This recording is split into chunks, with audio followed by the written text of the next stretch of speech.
आता माईकमध्ये परत ऑडिओ येतो का बघा ना जरा. वायफाय आता देतो, थांबा थोडा वेळ. अच्छा, काय काय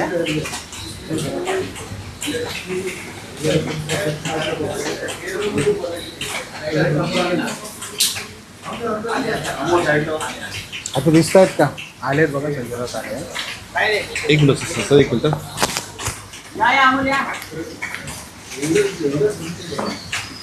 बोला.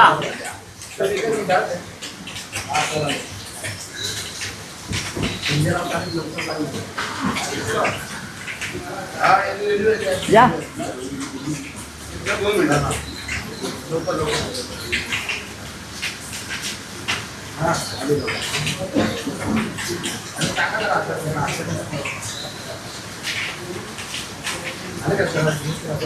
अरे दिनेश आलाय.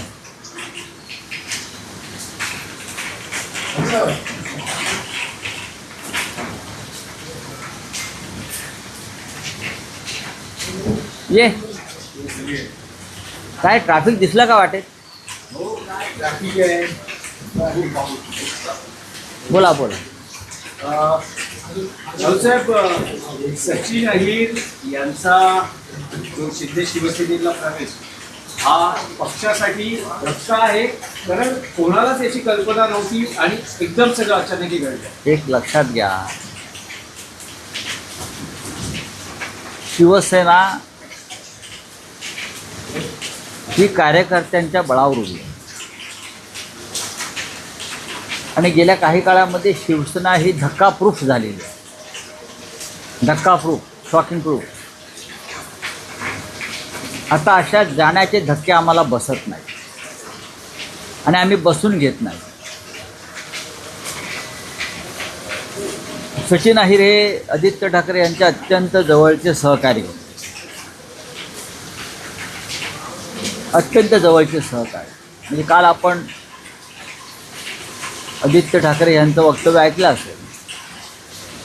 म्हणजे सचिन अहिर हे सांगू शकत नाहीत की मला कोणी भेटत नव्हतं,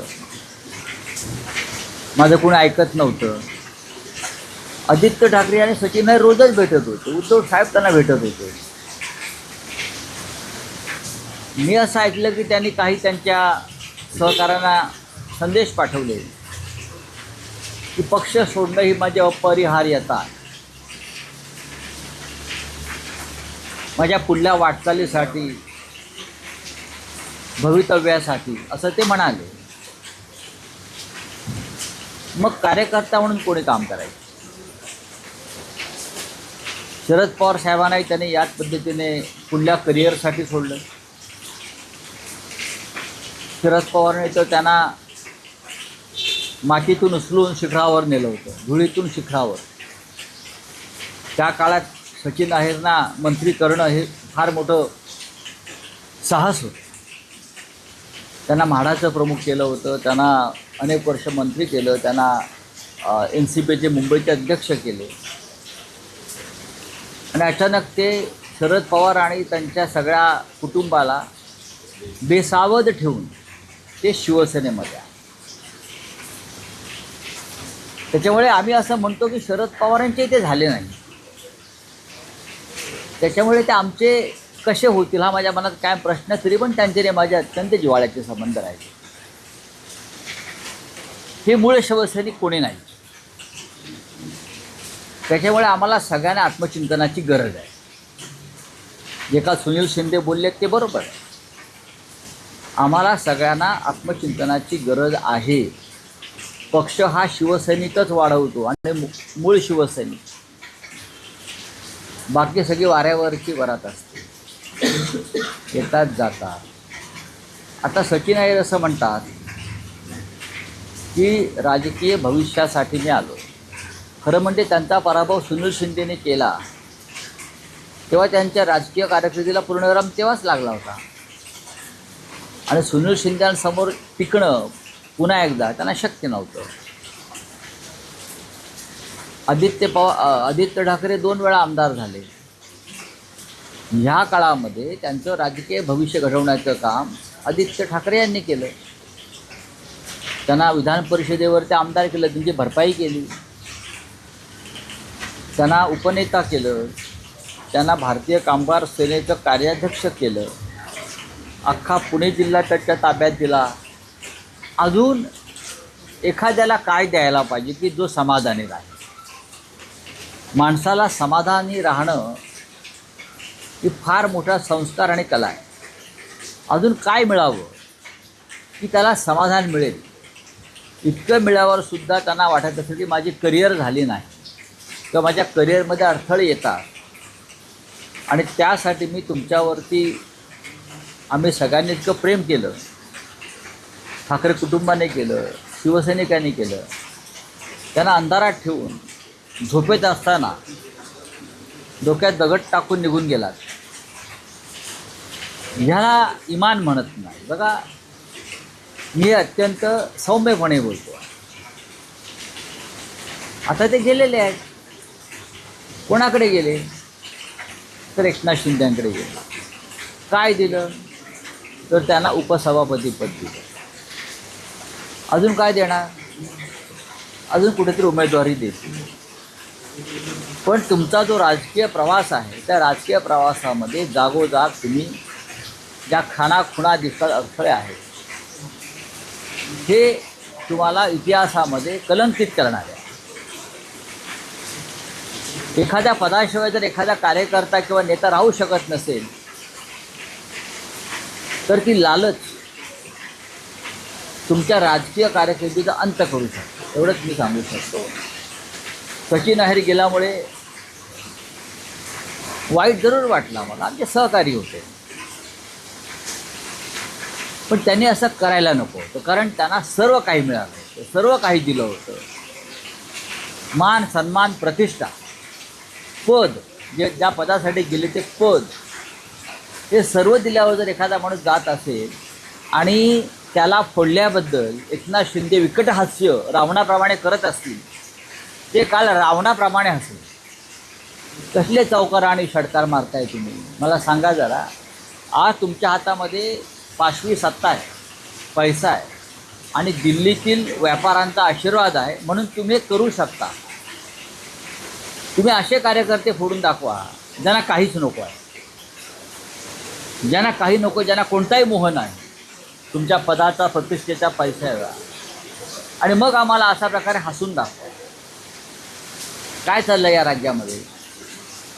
या राज्याची जी नासाडी सुरू आहे, वैचारिकदृष्ट्या, सांस्कृतिकदृष्ट्या जे अधपतन सुरू आहे, त्याचा काळा कुठे इतिहास जेव्हा लिहिला जाईल तेव्हा त्यातली अनेक पानं ही देवेंद्र फडणवीस आणि एकनाथ शिंदेवर लिहिले जातात. राऊतसाहेब, आता तुम्ही एक मोठं विधान केलं. तुम्ही म्हणालात की पक्षाला आत्मचिंतनाची गरज आहे. गेल्या 4 वर्षात जे काही घडलं आणि अलीकडच्या काळात 6 खासदार पडले आणि काल सचिन अहिर यांचा एक अनपेक्षित धक्का. आता हे आत्मचिंतन कधी केलं जाणार आहे? आणखी किती वाढ बघितली जाणार? एक लक्षात घ्या तुम्ही, 6 खासदारांपैकी 5 हे काँग्रेसमधून आले होते. आता माझ्या बाजूला अमोल पवार आहेत. त्यांना जिल्हा परिषदेची उमेदवारी मिळाली नाही तरी ते पक्षाबरोबर आहे. ते विधानसभेला सुद्धा इच्छुक होते. खेडला बाबाजी काळ्यांना उमेदवारी दिली, त्यांनी बाबाजी काळ्यांचं काम. असे कार्यकर्ते दुर्मिळ असतात. असे कार्यकर्ते फार दुर्मिळ असतात. पक्षाबरोबर राहणारे, जे दुसऱ्या प्रवाहातून आले पण पक्षाबरोबर राहले. सचिन अहिर यांच्यासारख्यांना सर्व काही मिळालं. जे 5 खासदार फुटून गेले त्यांना सर्व काही मिळालं. इतकंच कशाला, एकनाथ शिंदेंना या पक्षातली सर्वोच्च पदं दिली. त्यांच्या मुलाची डॉक्टरकी जी आहे ती संशयास्पद आहे, ती चालेल नाही चालेल, म्हणून उद्धव ठाकरेंनी त्याला करिअर म्हणून खासदार केलं. आता तो आम्हाला अक्कल शिकवतो. हे सगळे त्यांच्याबरोबर गेलेला प्रत्येकजण हा उद्धव ठाकरेंचा आणि शिवसेनेचा लाभार्थी आहे. सगळे लाभार्थी जात आहे, हे लक्षात घ्या. सगळे लाभार्थी चाललेले आहेत. ज्यांना जास्तीत जास्त लाभ दिला आमच्या सरकारच्या विरोधात, की आम्हाला माहिती आहे ह्या माणूस टिकणार नाही, हा माणूस राहणार, तरी त्यांना देण्यात आलं. माणसांची ओळख राजकारणामध्ये ही एका नजरेत व्हायला पाहिजे. पण राऊत साहेब, हे जे तुम्ही विधान म्हणाला ही ओळख चुकलेली आहे का? शिवसेना उद्धव ठाकरे किंवा उद्धव हे ठाकरे माझं मत आहे. उद्धव ठाकरेंची व्यक्ती मी उद्धव ठाकरे साहेबांचं बोलत नाही. माणसांची राजकारणामध्ये ओळख असायला पाहिजे. सगळी मंडळी होती आणि जी आता त्यांना सोडून चालली. नाही, आपण काही लोकांना कारण नसताना थोडं अति देतो. त्याच्यामुळे इतर निष्ठावंत सुद्धा नाराज होतात. ज्यांच्यामुळे पक्ष उभा आहे, ज्यांच्यामुळे पक्ष टिकला आहे, ते सर्वात पक्षातल्या गोष्टींविषयी म्हणतात. आता धनंजय मुंडेला का कमी दिलं होतं शरद पवारांनी? अजित पवारांना काय कमी दिलं होतं? शरद पवार नसतील अजित पवार कोण होते? कर्तृत्व कर्तव्य या पुढल्या गोष्टी सत्ता आल्या होती. एकनाथ शिंदेना जर माननीय उद्धव ठाकरेंनी एका पाठोपाठ अशी पद्धत दिली नसती तर कसलं कर्तृत्व आणि कसलं कर्तव्यगारी नगरसेवकच राहिले असते ना. ते झरा जो आहे मूळ त्याचं स्तोत्र आहे, तो पक्ष असतो, तो नेता असतो, हे लक्षात घेतलं पाहिजे. आणि ज्या दिवशी एकनाथ शिंदे दमतील हे सगळं गोळा करताना आणि पडतील, तेव्हा त्यांना शेवटी 5 फूट जमीनच लागणार आहे. लक्षात घ्या, 2 गज जमीनच लागणार आहे. माणसाला कुठे थांबावं हे कळलं पाहिजे. ज्याला एक कुठे थांबावं कळत नाही त्याचा अंत अत्यंत वाईट होतो. हे सचिन हे तुमच्या पक्षाचे गेले कारण त्यांनी एक असं विधान केलं आहे की साधा जो दगड उचलत नाही त्यांनी मला शिकवण्याच्या भानगडी करून दिली. शिवसेनेमध्ये येऊन त्याने किती दगड मारले? शिवसेनेत आल्यावर त्यांनी किती दगड मारले हिशोब द्यावा ना. आधी काय चाकू सुरे फिरवले असतील मला माहीत नाही, ते आम्ही फिरवले. पण शिवसेनेमध्ये येऊन किती दगड मारले? शरद पवारांनी काय दगड मारले होते काय? आता जे गेलेत एकनाथ शिंदे किती दगड मारले? ते म्हणतात बेळगावच्या आंदोलनात गेलो. दाखवा ना, मी रोज म्हणतो दाखवा. आंदोलनं शिवसेनेची होती, हे नेते होते. पुढे दगड मारणारे वेगळेच. दगड मारणारे आजही मूळ पक्षामध्ये आहेत, हे तुम्हाला मी सांगतो. ते गेले नाही. दगड मारणारा प्रत्येक कार्यकर्ता आजही मूळ पक्षामध्येच आहे. तुमच्याबरोबर गेलेले आहेत ते आर्थिक लाभासाठी गेले. इथे ज्याने लाभ मिळवला ते तिकडले लाभार्थी इच्छित आहेत. हे लाभार्थी इकडून तिकडे जात आहेत. उद्या इथे लाभ मिळाल्यावर ते परत आमच्या दारामध्ये उभे राहतील. पण अलीकडच्या काळात उद्धव ठाकरेंनी मुख्यमंत्र्यांच्या बाबतीत फडणवीसांच्या बाबतीत जी काही विधानं केली, पंतप्रधानपदासाठी आमचा त्यांना मराठी माणूस पाठिंबा आहे किंवा अलीकडच्या काळात झालेल्या भेटीगाठी, तर त्यावर शिंदेचं असं म्हणणं हे सगळं पुतना मावशीचं प्रेम आहे. ते मला माहित आहे. हा फडणवीसांना अटक बघा, मुळात करण्याचा कट होता. बघा हे खोटं आहे. मुळात हे खोटं आहे पूर्णपणे. कोणी त्यांना अटक करत नाही. कोण त्यांना कशाकरता अटक करेल? असं त्यांनी काय केलं की त्यांना अटक करायचं? हां, गुन्हे आहेत त्यांनी केले. खोटे खट्टे दाखल करणं, खोटे गुन्हे दाखल करणं, आमदारांचे फोन टॅप करणं, पोलीस यंत्रणा वापरून आमदारांना धमक्या देणं, पळवणं, त्या राज्याच्या तेव्हाच्या पोलीस महासंचालक रश्मी शुक्ला यांच्या मदतीनं, हे गुन्हे आहेत. याचा अर्थ कोणी बरं मुख्यमंत्र्यांच्या आदेशाशिवाय राज्याच्या पोलीस महासंचालक रश्मी शुक्ला असा गुन्हा करणार नाहीत. गुन्हे घडलेले आहेत त्यांच्याकडून. त्यांच्या काळामध्ये भ्रष्टाचाराचं शिखर गाठलं होतं. त्याशिवाय काय या मुंबईमधले SRA त्यांच्याच बिल्डरला मिळत आहेत? कोणाचा पैसा कुठे गुंतला आहे आणि कोणत्या मार्गाने गुंतला आहे हे जर कोणाला माहिती हवी असेल राज्याच्या मुख्यमंत्र्यांना सुद्धा, तर मी द्यायला तयार आहे. पण किमान नीतिमत्ता मी पाळणारा माणूस आहे, हे द्यायला तयार आहे मी. कोणाचा पैसा कुठे गुंतला, कोणत्या मार्गाने आला, कुठून वळवला, कोणत्या ठेकेदाराकडून किती टक्के आले, किती हजार कोटी, किती लाख कोटी, हे मी माझ्याकडे सगळी माहिती असते. पण शेवटी मी काही नीतिमत्ता पाळतो. चला, राम मंदिर की SIT रिपोर्ट सार्वजनिक पोलीस की ऐसी मांग हो रही है, आपकी राय क्या है? हमारी राय क्या होगी?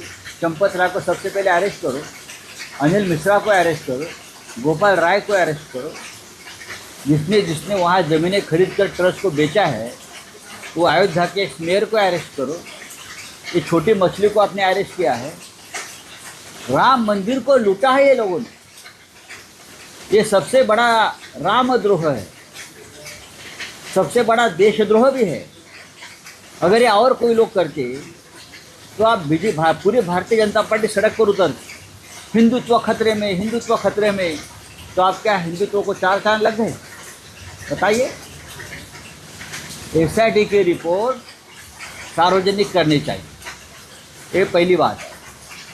और मैं ये भी कहूँगा, राम मंदिर ट्रस्ट का जो भ्रष्टाचार हुआ है उसके लिए जो जांच कमेटी होगी वो सभी पार्टी का एक एक मेंबर उसमें होना चाहिए, चाहे जेपी से लगा दो। ये देश का विषय है, ये देश को लूटने का विषय है। राम मंदिर हमारे हिंदुस्तान का, हमारे देश का एक राष्ट्रीय प्रतीक है। आप उनको ही लूट लिया। तो मैं कहूँगा कि ऑल पार्टी इंक्वायरी कमेटी लगाइए। आप जो बातें छुपा रहे हैं, दबा रहे हो ना, ये ठीक नहीं है। आपने हाल ही में घोषणा की थी कि उद्धव ठाकरे खुद जाएंगे। हम जाएंगे, राम मंदिर हम जाएंगे। हम सब लोग ये जो रामद्रोह किया है कुछ लोगों ने, उनके खिलाफ हम आंदोलन भी करेंगे। जल्दी आपको उद्धव जी खुद बताएंगे उस बारे में। फिर से एक देशव्यापी आंदोलन की घोषणा डेफिनेटली करेगी। देखिए, कल आपने देखा होगा कांग्रेस के स्टेट प्रेसिडेंट उत्तर प्रदेश के अजय राय साहब जो अयोध्या निकल रहे थे, राम मंदिर में निकल रहे थे, उनको धर दबोचा और उनको अरेस्ट किया। क्यों नहीं जाने देते? और नेताओं को क्या छुपाना चाहते हो? मुझे लगता है हम जाएंगे तो हमको भी वो रोकेंगे। राम क्या आपका घर का नौकर है क्या? राम हमारा भगवान है, हमारी अस्मिता है। बीजेपी को लगता है राम उनके घर में काम करता है, जैसे चाहे राम को बदनाम करे, राम का यूज़ करे, मिसयूज़ करे। ये नहीं चलेगा।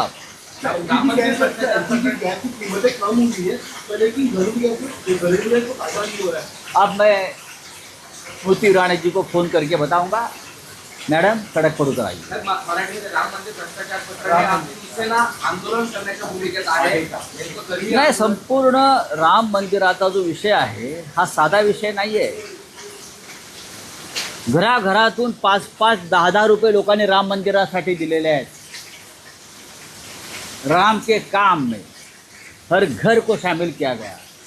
5 रुपये, 10 रुपया असे घराघरातून काढून रामाच्या कार्यामध्ये जनतेला सामील करून घेतलं।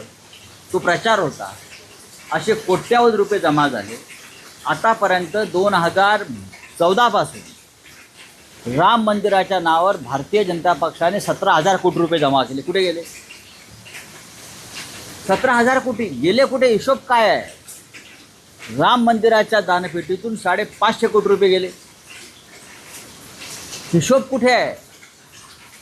हा पैसा प्रभू श्रीरामाचा राजा भरताने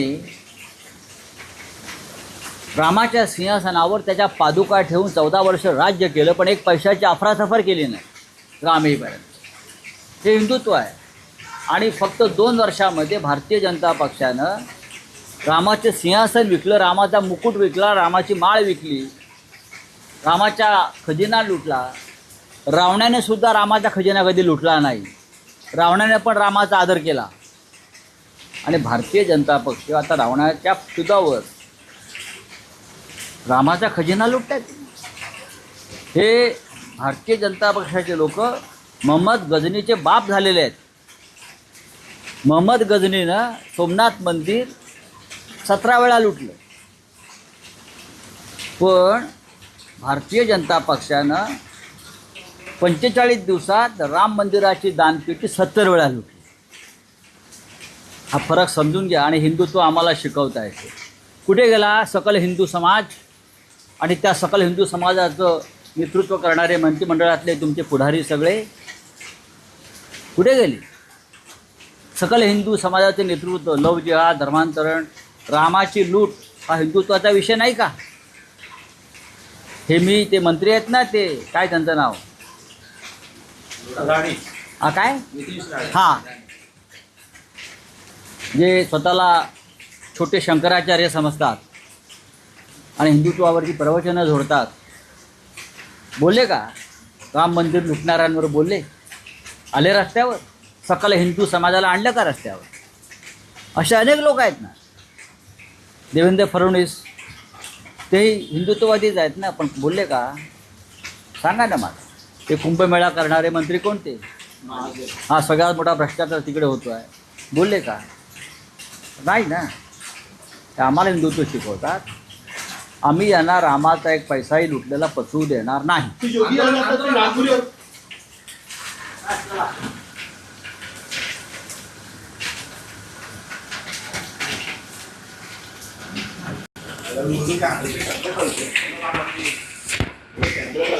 बंद केलं माझं.